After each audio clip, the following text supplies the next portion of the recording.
పితాని సత్యనారాయణ గారు ప్రజాప్రతినిధుల్ని, ప్రజల్లో ఎన్నికైన ప్రజాప్రతినిధుల్ని గౌరవించట్లేదు, నాయకుల్ని గౌరవించట్లేదు. అంతేకాకుండా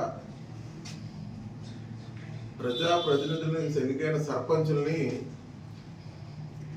అనేక రకమాల కేసులు పెట్టి వేధిస్తున్నారని చెప్పేసి కొన్ని మాటలు మాట్లాడటం జరిగింది. అయితే గత ప్రభుత్వంలో 5 సంవత్సరాల్లో కూడా అప్పుడు ప్రతిపక్షంలో ఉన్నప్పుడు మరి రంగనాథరాజు గారు కానీ వైసీపీ ప్రభుత్వం కానీ సెక్షన్ 30 పేరుతోటి ప్రతిరోజు అసలు ఎప్పుడు కూడా చరిత్రలో ఎప్పుడూ లేనటువంటి విధంగా సెక్షన్ 30తో ప్రభుత్వాన్ని నడిపిన ఘనత వైసీపీ ప్రభుత్వాన్ని అని చెప్పేసి సందర్భంగా తెలియజేసుకున్నాం. ఎందుకంటే సెక్షన్ 30 అంటే మొన్న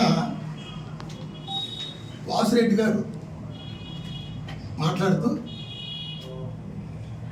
చెన్నం ఏడుకొండల గారు మిత్రులు వైఎస్ఆర్సీపీ పార్టీ జిల్లా ఎస్ఎస్ఎల్ అధ్యక్షుడు అంట, ఆయన్ని కులం తక్కువడని, ఎస్సీ అని పీతాని గారు అవమానకరంగా మాట్లాడారు. దానికి పీతాని గారు బహిరంగ క్షమాపణ చెప్పాలని ఒక మాటలు మాట్లాడారు. ఇది పీతాని సత్యనారాయణ గారు అనే వ్యక్తిని మేము బడుగు బలహీన వర్గాల నాయకుడిగా మేము మొదటి నుంచి గుర్తిస్తాం. ఎందుకంటే నేను ఆయనతో సుమారుగా 25 సంవత్సరాల నుండి ప్రయాణం చేస్తున్నా. నేను మొదటి నుంచి దళిత మహాసభలో ఉన్నాను, చాలా ఉద్యమాల్లో ఉన్నవాడిని. ఒక వ్యక్తి కులంతో మాట్లాడుతున్నాడు, కుల ప్రకారం మమ్మల్ని హింసిస్తున్నాడు అంటే అట్లాంటి వ్యక్తి దగ్గర నేను ఇంతకాలం పరిచయం చేయను, ప్రయాణం చేయను. అతని దగ్గరుండి నేను చూసిన వ్యక్తిని. మేము శుభ్రంగా ఉండాలి, నీటిగా ఉండాలి, ధైర్యంగా ఉండాలని కోరుకుంటూ రాజకీయంగా మాకు చాలా ప్రాధాన్యత ఇచ్చిన వ్యక్తి అతను పీతాని సత్యనారాయణ వ్యక్తి. ఏ రోజు కూడా ఎస్సీని బీసీని దుర్మార్గంగా మాట్లాడిన వ్యక్తి కాదే. ఎందుకంటే ఆయన చదువుకున్న వ్యక్తి, ఎప్పుడు కూడా ఈ కింద వర్గాల్ని సొంత మనుషుల్లాగా ప్రేమించే వ్యక్తి. అట్లాంటి వ్యక్తి మీద వీళ్ళు ఏంటంటే ఎస్సీ అని ఏడుకొండల గారి మిత్రులు ఏడుకొండల గారిని తప్పుగా మాట్లాడారని చెప్తున్నారు. అది నిజం కాదు. ఎందుకంటే పీతాని సత్యనారాయణ గారు ఎప్పుడు కూడా వ్యక్తిగత విమర్శలకు పోరు. ఆయన పార్టీ విధానాల మీదే పోరాటం చేస్తారు. మీరు కూడా ఆ పార్టీ విధానాల మీదే మీరు కూడా పోరాటం చేయండి. ఎందుకంటే ఇప్పుడు మీ పార్టీ అధికారంలో లేదు కాబట్టి మీరు ప్రొటెస్ట్ చేసుకోండి, ఏ విషయాన్నైనా అభ్యంతరం లేదు, ధర్మంగా. అంతేగాని ఇలాగ కులాన్ని అడ్డు పెట్టుకుని ఎస్సీలు ఎస్సీలు ఎస్సీలు అని ఆ పదాన్ని మాత్రం అత్తమాటుగా రాజకీయంలోకి తీసుకురండి. మాట్లాడటం అనేటువంటిది మా జాతిగా మేమందరం కూడా చింతిస్తా ఉన్నాం. ఏదైనా సమస్య ఉంటే విప్లవాత్మకమైనటువంటి పోరాటాలు చేయడం తప్ప వైఎస్ఆర్ పార్టీని అడ్డం పెట్టుకుని ఒక జాతిని మీరు ఈ రకంగా విమర్శించడం అనేటువంటిది మేము సహించం.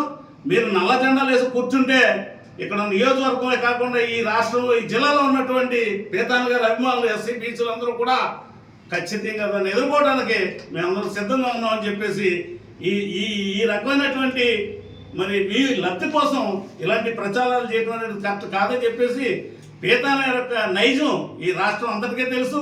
ఆయన ఉన్నతమైనటువంటి కుటుంబంలో నుంచి వచ్చి ఈవేళ మనందరికీ సేవ చేస్తున్నటువంటి విషయం తెలియనటువంటి వాళ్ళు ఎవరు లేరు. ఈవేళ మీకు కూడా తెలియనటువంటి సర్పంచ్లే ఆయన కూడా తిరిగి ఆయన దగ్గర శిష్యత్వం పొంది ఆయనతో ఎన్నో లబ్ధులు పొంది ఈవేళ అట్లా మాట్లాడుతున్నటువంటిది సరైనది కాదు. మాకు తెలుసు వాళ్ళ చరిత్ర. ఈవేళ ఒక వెంకట గారిని విమర్శిస్తున్నారు. ఎవరంటే సర్పంచ్, మీరు ఏ సీట్లో ఎవరు కూర్చుంటున్నారు? మార్కెట్ యార్డ్ చైర్మన్ ఎవరండి? మీరు ఎక్కడ ఈ చైర్లో ఎవరు కూర్చున్నారు? ఏమండి, మూడు గేట్ల అవతల జోళ్ళు పెట్టుకుని లోనికి వెళ్ళే పరిస్థితి కాదు. మా ఎమ్మెల్యే గారు పీతాని సత్యనారాయణ గారి దగ్గరికి డైరెక్ట్గా ఆయన వీధిలో కూర్చుంటాడు. ఆ వీధిలోకి వెళ్ళి మనకు కావాల్సినటువంటి సమస్యల్ని అయితే అవుద్ది, లేకపోతే లేదు, రేపురా ఎల్లుండిరా అనేది దొంగ మాటలు, మాయ మాటలు చెప్పేటువంటి మనిషి కాదు. అలాంటి నిర్మోహటంగా చెప్తున్నాడు కాబట్టి మీరు ఏదైనా చేయాలని ఉంటే దాన్ని కాదంటే మీకు ఇబ్బందులు కలుగుతున్నాయేమో. కానీ ఈ నియోజకవర్గంలో ప్రజలు సుఖ సంతోషంతో ఉన్నారని, ఎస్సీ బీసీలకి ఇక్కడ ఉన్నటువంటి గౌరవం ఏ నియోజకవర్గంలోనూ కూడా లేదని చెప్పి నేను గర్వంగా చెప్పాను. సర్పంచ్ గారు కానీ పొడమించిన సర్పంచ్ గారికి కానీ సూటిగా నేను ఒకటే ప్రశ్న, పెద్ద ఎక్కువగా ఏం మాట్లాడదలుచుకోలేదు. ఆచంట సర్పంచ్ గారు, నేను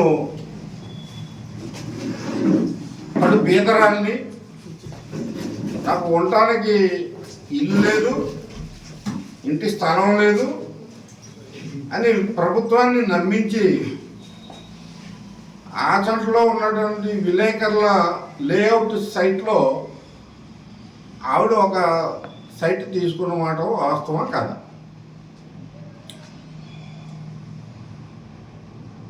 మరి ఈవేళ అదే సర్పంచ్ గారు 4 అంతస్తుల బిల్డింగు, దరిదాపు 4 కోట్ల రూపాయల విలువ కలిగినటువంటి బిల్డింగు ఎలా కట్టగలిగారు? ఎక్కడి నుంచి వచ్చింది వీళ్ళకి ఆదాయం? సర్పంచ్ అయిన వెంటనే 4 సంవత్సరాల్లోనూ ఎక్కడి నుంచి ఈ ఆదాయం వచ్చింది? అలాగే పొడమించిన సర్పంచ్ గారికి కూడా మరి ఎక్కడి నుంచి వచ్చింది ఆదాయం? మరి మీరు అంత నిజాయితీ పరులే అయ్యి ఉంటే ఎలాగ కట్టామనేది మీరు తెలియజేయండి ప్రజలకు. ఎక్కడి నుంచి సంపాదించి కట్టామనేది ప్రజలకు తెలియజేయండి. మరి ఆ సైటు మరి నేను బీదరాలని చెప్పి గవర్నమెంట్ దగ్గర నుంచి తీసుకున్నటువంటి సైట్ని మీరేం చేశారు? ఎంత కమ్మారు? ఎవరు కమ్మారు? ఇవన్నీ కరెక్ట్ అయిన పనుల. నీతి నిజాయితీగా ఉండవలసినటువంటి రాజకీయ నాయకులు చేయవలసిన పనులే. అట్లాగే గ్రామ పంచాయతీకి సంబంధించినటువంటి నటరాజ్ దగ్గర విలేకరుల లేఅవుట్ పక్కన ఉన్నటువంటి ఆ చెరువు సైట్లో పంచాయతీకి సంబంధించినటువంటి చెరువు సైట్ అది. మరి దాంట్లో మీరు ఇళ్ల స్థలాలకు పట్టాలు ఇచ్చారు. దాంట్లో ఒక్కొక్క సైట్కి ఎంత తీసుకున్నారు? మీరు ఎవరి కోసం తీసుకున్నారు? ఆ డబ్బు అంతా ఎవరి జేబులోకి వెళ్ళింది? మీ నాయకుడి జేబులోకి వెళ్ళిందా? మీ జేబులోకి వెళ్ళిందా? ఎక్కడికి వెళ్ళింది? అట్లాగే చెమ్మచెరువులో పంచాయతీ